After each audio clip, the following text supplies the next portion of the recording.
Bismillahirrahmanirrahim. Assalamualaikum warahmatullahi wabarakatuh. Mga kapatid, kumusta kayo dyan? Sa hindi pa mga Muslim, magandang umaga, magandang hapon ho, magandang tanghali sa inyo. Ngayon ay tatalakayin ko ang malaking kasinungalingan nandyan sa Bible na ito'y nagdulot ng kalituhan sa mga Kristiyano. Ano ay ang kalituhan? Yung pagsasabi, Jesus is the only Son of God. Ito'y nagbigay ng kalituhan sa mga Kristiyano. Bakit? Only Son. Pag sinasabing only Son, wala nang iba. Di ba? Totoo po ba na wala nang ibang Son ang Diyos? Ay hindi naman tayo nagsusulat diyan sa Biblia. Hindi tayo nag-produce sa Biblia. Ang nag-produce diyan sa Biblia, mga taong kilala at hindi kilala. Bakit ba sinungaling?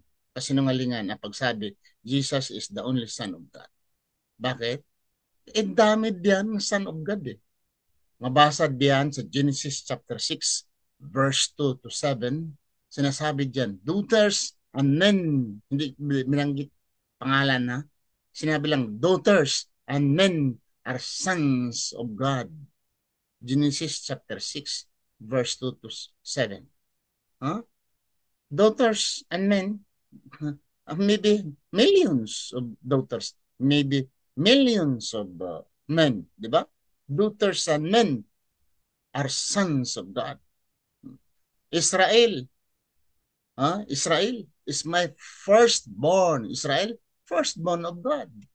According to Exodus chapter 4, verse 22, basahin nyo hanggang 23. Si Israel, si Jacob, the first son of God. Ephraim also, basahin niyo basahin niyo sa Jeremiah chapter 31 verse 9. Ephraim, the firstborn of God. Ephraim, ilan ang firstborn? Kanina sa Exodus chapter 4 verse 22-23, sinong firstborn? Israel, si Jacob. Dito naman ang firstborn, sino? Sino ang firstborn dito? Si Ephraim. Saan mabasa?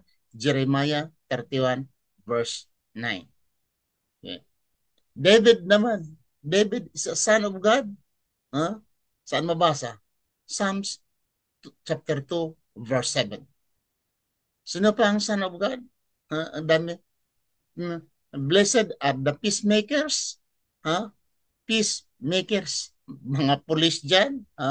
Sino pa? Peacemakers. Mga pulis dyan, mga barangay captain dyan, or mga tano dyan, di ba? Mga mayor, they are peacemakers, di ba? Governors, ano pa?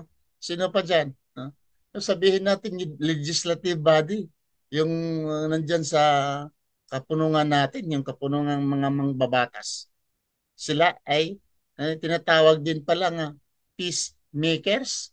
Dahil ano bang ginagawa ng ating mga senador at ang ating mga House of Representative, di ba? Di ba gumawa sila ng batas para sa kaguluhan?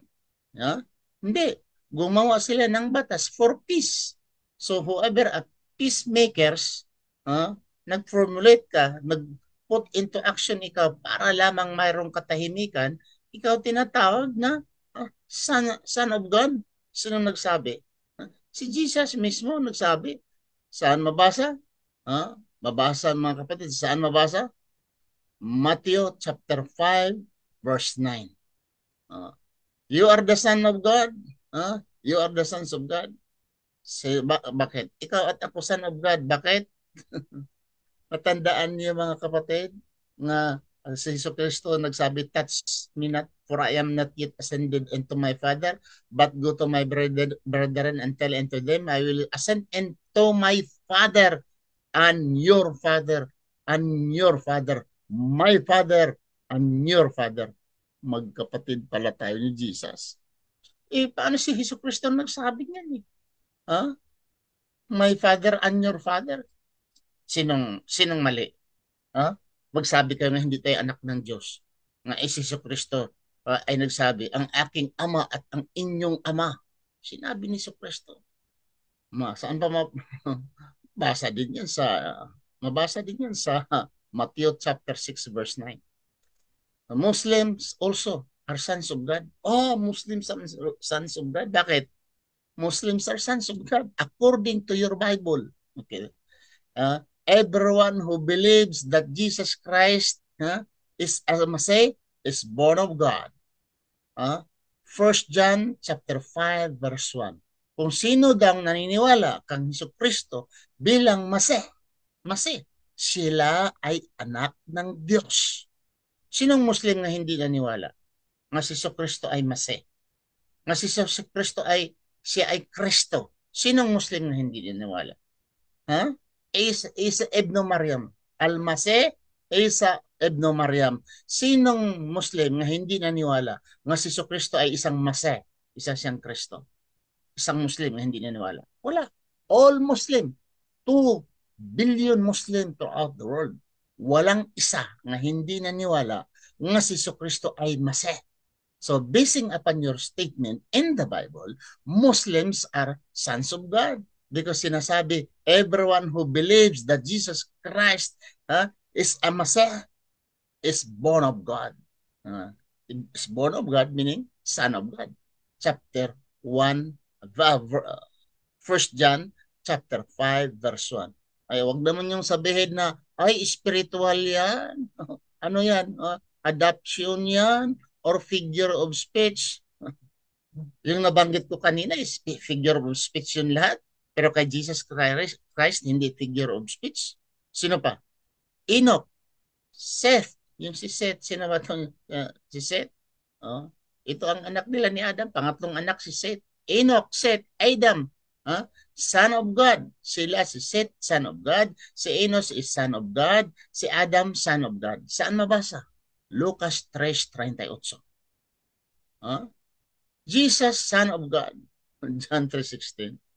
Only son of God. So, di ba kasinungalingan? Nga si Kristo lang ang kinikilala ninyong son of God. Yes, nasulat dyan. Nga si Kristo is only son of God. Buburahin na yon ang nabasa. Ang nabasa nga sons of God, buburahin na lang natin yun. Dahil nasulat dyan sa book of John, chapter 3, verse 16, Jesus Christ is the only Son of God. Yung mali yung lahat. Kasinungalingan yung lahat. Si Adam, son of God. Si Seth, son of God. Si Enos, son of God. Si Ephraim, son of God. Si Jacob, son of God. You and me, sons of God. Burahin natin. Sabihin, mali yun lahat. Dahil nasabi dito, Jesus Christ is the only Son of God. Kung ang rason ninyo mga kapatid, nga sasabihin, kasi si Kristo walang tatay, ayun siya Son of God, dahil wala siyang tatay, hindi siya ginano ng lalaki, si Kristo. Ay mayroong sobra ba diyan? Si Melchizedek, basahin ninyo, like Son of God, si Melchizedek, basahin ninyo sa Hebrews chapter 7, verse 1 and 3. Walang ama, walang ina, walang simulan, walang katapusan. Sobra pa ni Kristo. Nako talaga. Ito mga kapatid, nako. Kasinungalingan. Sa aking nasabi, ito ay malaking kasinungalingan pagsabi nga si Kristo lamang ang Son of God, malaking kasinungalingan. Tingnan natin dito. Meron. Okay. Dito, Brother Mitchem Vilnares, brother, kumusta sa iyo? Shout out sa iyo rin. Alhamdulillah. Sa ibang pa natin mga brother dyan. Okay? Ito ang nasabi ko mga kapatid. Maraming kasinungalingan. Diyan sabi ng Bible, alam ko, maggalaiti naman ito. Itong mga, kunwari, mga maalam sa Biblia, o usok naman ang tainga nito. Ito pang si John, itong the book of John, nga even the modern scholars today, do not accept. Sabi nga nila, majority of the modern scholars of the Bible do not accept John was the author of the book of John. Gitawag lang niya ng pseudonyms. Pseudonyms ang yung tinatawag na John. So ito mga kapatid, ito ay katibayan, ito ay katotohanan, ano nandyan sa Biblia. Pag sinasabi ninyo mga kapatid, na si Jesus Christ is the only Son of God, talagang nagsisinungaling kayo at binura ninyo, dinidelete ninyo of all the books nga nasulat diyan nga sons of God ang ibang mga tao. So inshallah, mabuksan ninyong kaisipan. Kung sasabihin ninyong mali ang sa akin, debate tayo. Papatunayan nyo nga si Kristo, siya lang ang nag-isa at bugtong anak sa Biblia. Papatunayan ko na hindi siya bugtong, bagkus nagkakamali ang nagsulat, nagsisinungaling ang nagsulat, hindi pa nga kilala kung sino. Dahil sabi ng mga scholars, unknown books ang dyan. Yet ito ang kinuha ninyo, the foundation of your belief, ang yung sinasabi nga si Kristo, Son of God. That in fact, there are many verses in the Bible nga mga tao, sons of God. Maraming salamat mga kapatid. Subhanakallah Allahumma bihamdika asyhadu an la ilaha anta astaghfiruka wa atubu ilaik. Assalamu alaikum warahmatullahi wabarakatuh.